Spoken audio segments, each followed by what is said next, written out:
ओम शांति। आइए सुनते हैं प्यारे बाप दादा की 18 फरवरी 2023 की साकार मधुर मुरली। मीठे बच्चे, तुम्हें क्षीर खंड होकर रहना है, मतभेद में नहीं आना है। कोई भी गंदी आदत है तो उसे छोड़ देना है, किसी को भी दुख नहीं देना है। प्रश्न है, जन्म जन्मांतर के लिए ऊंच पद पाने के लिए कौन सा रहम स्वयं पर जरूर करना है। उत्तर, स्वयं की अंदर से जांच करके जो भी बुरी आदतें हैं, क्रोध आदि विकार हैं, उन्हें निकाल देना, क्षीर खंड होकर रहना, एक की श्रीमत पर चलना, मतभेद में न आना, कोई भी इविल बातें न सुनना न सुनाना, यही अपने ऊपर रहम करना है। इससे ही जन्म जन्मांतर के लिए ऊंच पद मिल जाता है। जो अपने ऊपर रहम नहीं करते वह 21 जन्मों के सुख को लकीर लगा देते हैं। गीत बजा है ओम नमो शिवाय। ओम शांति। शिव बाबा की महिमा बच्चों ने सुनी। यह महिमा कौन करते हैं और कौन जानते हैं? सिर्फ ब्राह्मण कुलभूषण अर्थात नई मनुष्य सृष्टि की संप्रदाय, जिन्हें परम पिता परमात्मा ने अपना बनाया या जन्म दिया है, वही जानते हैं। क्योंकि पहले पहले इस सृष्टि में वही ब्रह्मा द्वारा जन्म लेते हैं। जैसे तुमने पहले पहले जन्म लिया है परम पिता परमात्मा से, तो वह है सभी का सहायक, सारी दुनिया का सहायक, सभी दुख दूर करने वाला है। मनुष्य बहुत दुखी हैं क्योंकि अभी है कलयुग का अंत, तो सभी का सहायक बनते हैं। फिर भी अक्षर है ना, आम और खास, तो खास भारत का है। उनमें भी खास जो बहुत जन्मों के अंत के जन्म में आकर मिलते हैं, अर्थात जो पहले पहले सृष्टि पर आते हैं। तुम बच्चे जानते हो तो कैसे सबका सहायक आकर बनते हैं। भगत भगवान को याद करते हैं परंतु भगवान को जानते नहीं हैं। जब भगवान को ही नहीं जानते हैं तो भगवान जो नई ब्राह्मण मुख वंशावली रचते हैं उनको भी नहीं जानते। परम पिता परमात्मा आकर पहले पहले ब्राह्मण संप्रदाय रचते हैं, ये कोई को पता ही नहीं। आदि सनातन देवी देवता धर्म तो है सतयुग में, बाकी संगम युग को भूल गए हैं। क्योंकि गीता के भगवान को ही द्वापर में ले गए हैं। सतयुग के आदि और कलयुग के अंत के संगम का किसको पता नहीं है, न गीता के भगवान को जानते हैं। गीता तो है ही सभी शास्त्रों की माता पिता। ऐसे नहीं कि सिर्फ भारत के शास्त्रों की माता पिता है, नहीं, जो भी बड़े ते बड़े शास्त्र सारी दुनिया में है, सभी की माता पिता है। भगवान वाच, मैं तुमको फिर से सहज राजयोग सिखाता हूँ, जिसको फिर गीता नाम दिया है। तो अपने को भी कहना पड़ता है कि हम नई गीता सुनाते हैं। पुरानी गीता तो खंडन की हुई है। यह तो भगवान खुद अपने मुख कमल से बैठ सुनाते हैं। तुम्हारी बुद्धि में परम पिता परमात्मा शिव ही याद आता है। वह है स्वर्ग का रचयिता, सबका सहायक। श्री कृष्ण को सभी का सहायक नहीं कहेंगे। भगवान सृष्टि का रचयिता एक ही है। श्री कृष्ण तो स्वयं रचना है, बगीचे का फर्स्ट क्लास फूल है। परम पिता परमात्मा को बागवान भी कहते हैं, खिवैया भी कहते हैं। मनुष्य तो समझ न सके कि खिवैया कैसे हैं। बरोबर असार संसार से ले जाकर फिर यहाँ नई दुनिया में भेज देते हैं। यहाँ ही फूलों का बगीचा बनाते हैं। सभी बच्चे जो भगत बन गए हैं, असुल भगवान की संतान थे। उनको माया दुखी बनाती है। भगवान तो है ही एक, वह सभी भक्तों को जरूर सुख देता है। कोई भी किसको सुख देता है तब उनको याद करते हैं। स्त्री पति को अथवा बच्चा बाप को अथवा दोस्त को याद करते हैं।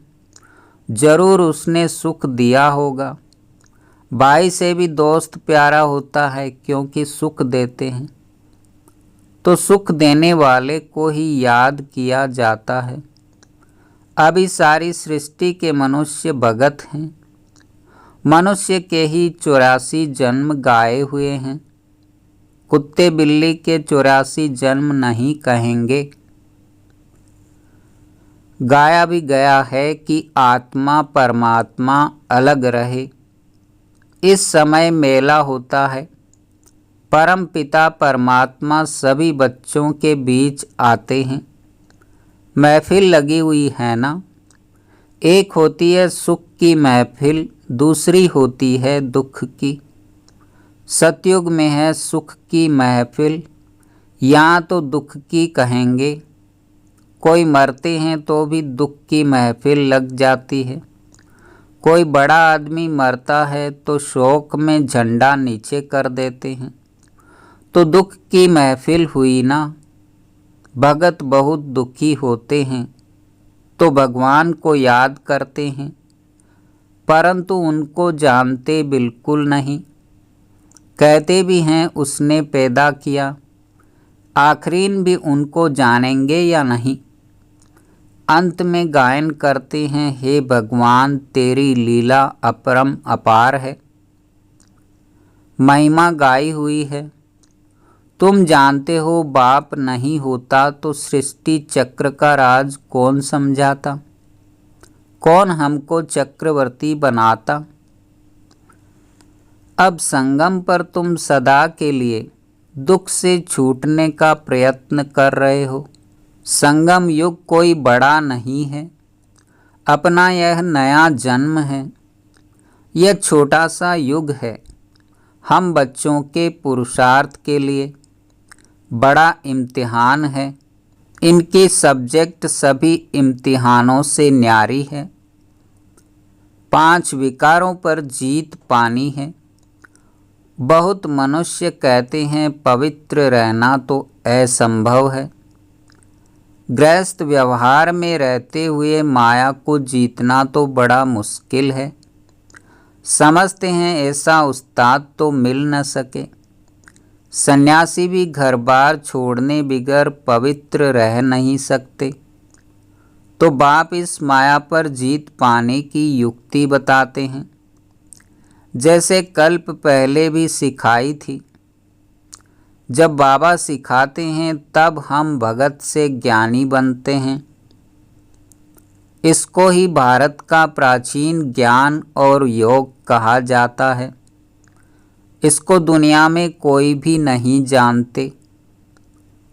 बाप समझाते हैं यह ज्ञान प्राय लोप हो जाता है और यह देवता धर्म भी लोप हो जाता है।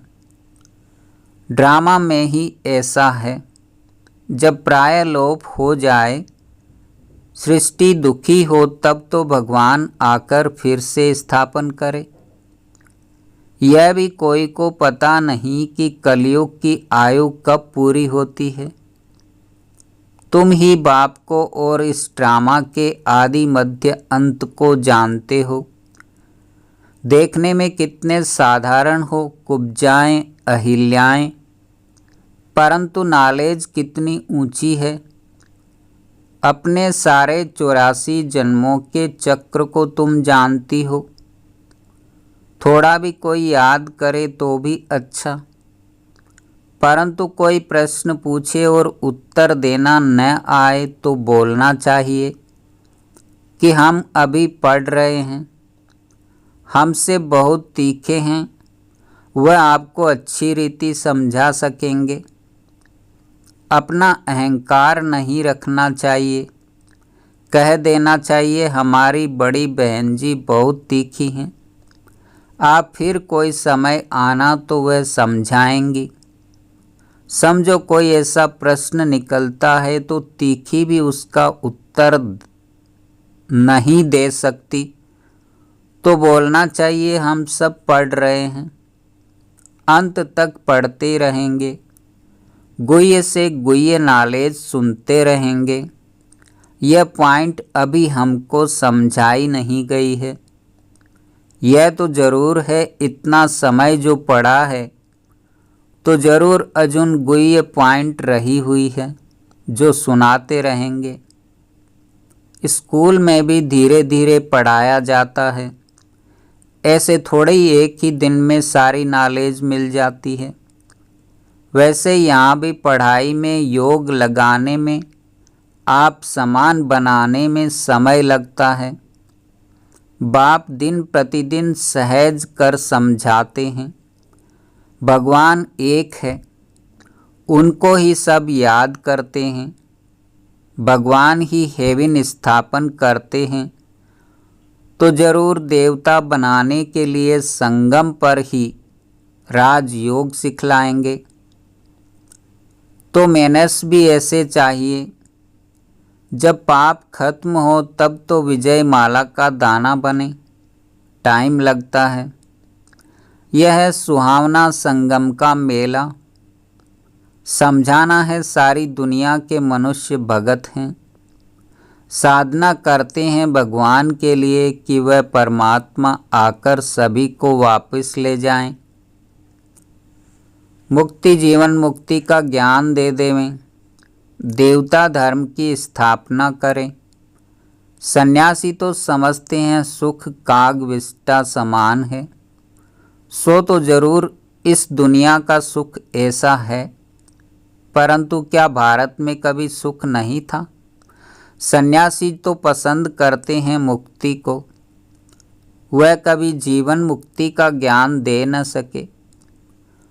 भगवान को ही आकर राजयोग सिखाना है, सन्यासियों को नहीं सिखाना है, क्योंकि वह कोई आदि सनातन देवी देवता धर्म स्थापन नहीं करते हैं। अभी सब कहते भी हैं कि एक मत हो, परंतु दुनिया में तो एक मत हो न सके, अथाह मतें हैं।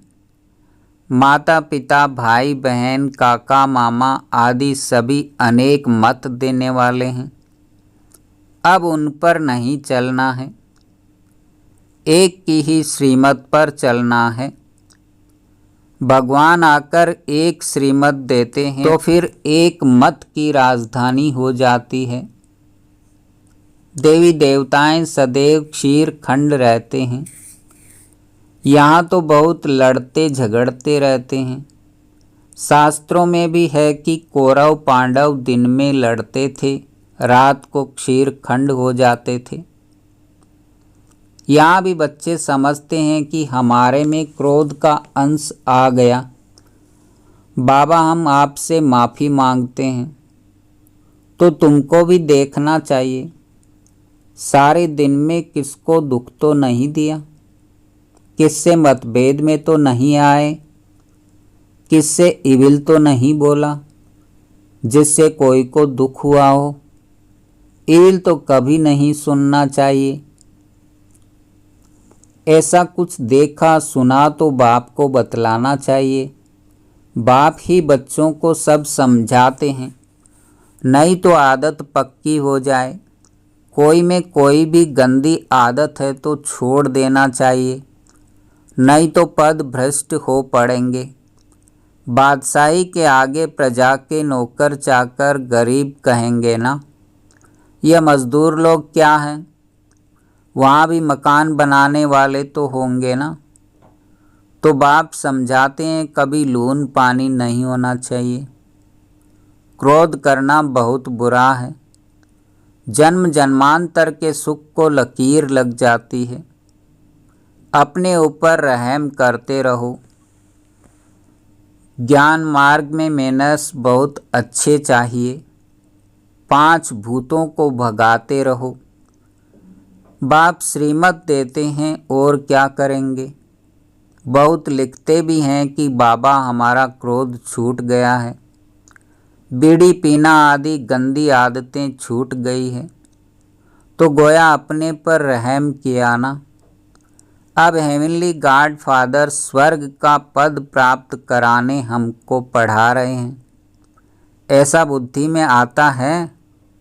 यह नशा रहना चाहिए। जितना याद करेंगे उतनी खुशी रहेगी।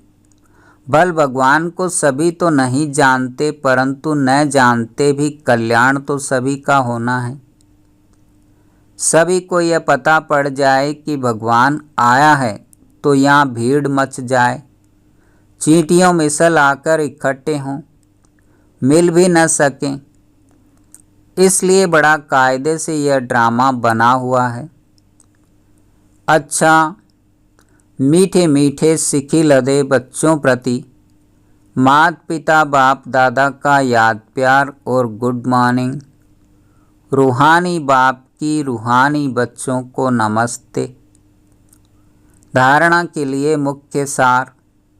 पहला नंबर, ज्ञान और योग सीख भगत से ज्ञानी तू आत्मा बनना है। गृहस्थ व्यवहार में रहते माया को जीतना है, पवित्र जरूर बनना है। दूसरा, ज्ञान मार्ग में बहुत मैनर्स धारण करने हैं। बहुत बहुत मीठा निरहंकारी बनना है। इविल बातें नहीं बोलनी हैं। मतभेद में नहीं आना है। वरदान, समेटने की शक्ति द्वारा पेटी बिस्तरा बंद करने वाले समय पर एवर रेडी भव।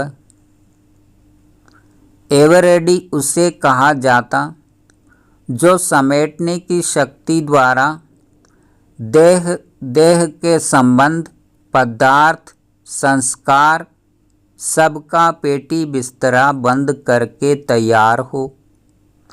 इसलिए चित्रों में भी समेटने की शक्ति को पेटी बिस्तरा पैक किया हुआ दिखाते हैं। संकल्प भी न आए कि अभी यह करना है, यह बनना है, अभी यह रह गया है। सेकंड में तैयार, समय का बुलावा हुआ और एवर रेडी। कोई भी संबंध व पदार्थ याद न आए। स्लोगन, परमात्मा के गुणों और शक्तियों को स्वयं में धारण करना ही महान तपस्या है। ओम शांति, ओम शांति।